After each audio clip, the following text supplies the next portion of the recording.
Hi, this is Dr. Sellers from Dr. Sellers Educate, and this is competency number 3 for the CNE review. Thank you for joining me. We are going to cover quite a bit of information, so stay with me. First, we are going to do a refresh from competency 1 and 2, and then we're going to dig deep into competency 3. You are being brave today by taking one more step towards achieving your CNE. So kudos to you for taking the next step. Competency 2, we talked about facilitation of the learner's development and socialization, looking at learner preferences. Bloom's taxonomy was introduced in competency 2, looking at 3 domains of learning: cognitive, psychomotor, and affective.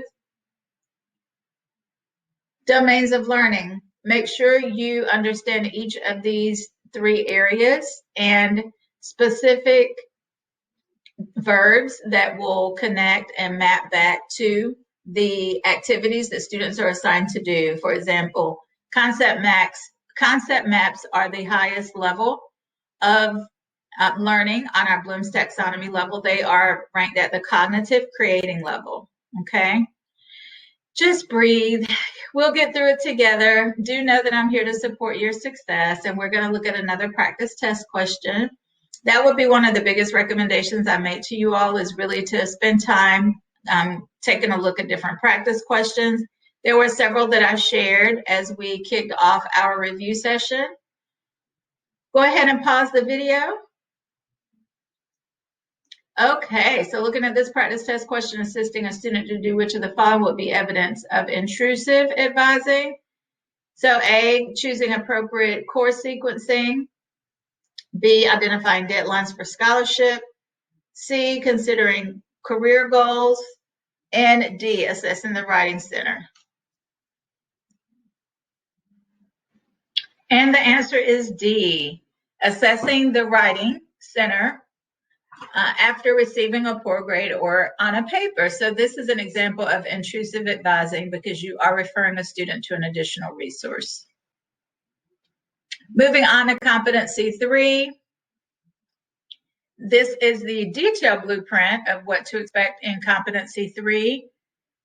Nurse educators being responsible for providing a multitude of strategies to assess and evaluate student learning. So using the literature, using additional resources that we have available to ensure that we are integrating and incorporating current research and assessment and evaluation practices.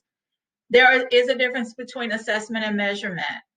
Ensuring that we are reading current publications is one that allows us the opportunity to always look at how we are evaluating our students, what exam questions are we using, what type of performance-based assessments are we using. Measurement, looking at norm referencing. It is comparing one student's score or performance with others in a group. How well did they compare?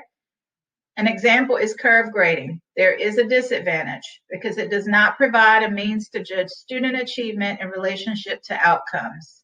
Then look at measurement with criterion referencing. It interprets scores based on present criteria rather than on comparison with other students. It is known as competency-based measurement. Evaluation is defined as a systematic appraisal of the quality of education. There is formative evaluation as well as summative evaluation. Make sure you take some time to review each of these types. We should provide input regarding the development of the nursing program standards and policies. We always want to look for ways to improve our nursing program, looking at admissions policies, progression policies, graduation policies. We want to incorporate a variety of strategies in our classroom as we assess and evaluate learning across the different domains. Again, Bloom's taxonomy. Hierarchy is from least to the most complex. Effective receiving is the lowest. Cognitive creating is the highest. We create our assessment instruments to evaluate student outcomes. Our outcomes are mapped back to our assignments, our reading, and ultimately the exams should also be connected to content that has been discussed in the classroom. Next question. Go ahead and pause. The answer is C. Guided questions is summative evaluation. We must use assessment instruments to evaluate outcomes. We do that through implementation of strategies appropriate to learner learning outcomes and analyze available resources for our learners. Grading rubrics are a great way to be consistent with our grading, and construction of a valid and reliable test requires skill, practice, and time. There are test blueprints and test construction and item writing pieces that should be considered as we develop our exams. You are slaying your way through this CNE prep, so just keep your head up and stay focused. We should analyze assessment and evaluation data. There are a couple of different components we need to look at. We are considering our reliability of our test items, and we do that by looking at the KR, which is the Kuta-Richardson formula. The scale is from 0 to 1. We are also determining the reliability of our coefficient by looking at the level of difficulty with our p-value and the point by serial coefficient, comparing students who score high and score low on the overall exam. Validity of the test. A test validity determines its reusability.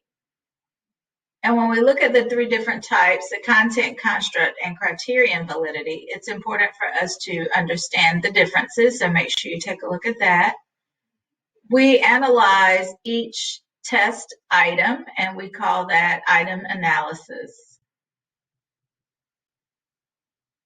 As advisors in our educator role, we are to talk to students about what our expectations are in the actual course. We do that in a couple of ways: our handbooks, our syllabi, and then just having discussions with our students about expectations that we have will really help clarify and promote that solid student-faculty relationship that we all seek to have. We want to provide timely, constructive, and thoughtful feedback to our students as they move through the program. You are invited to the next session.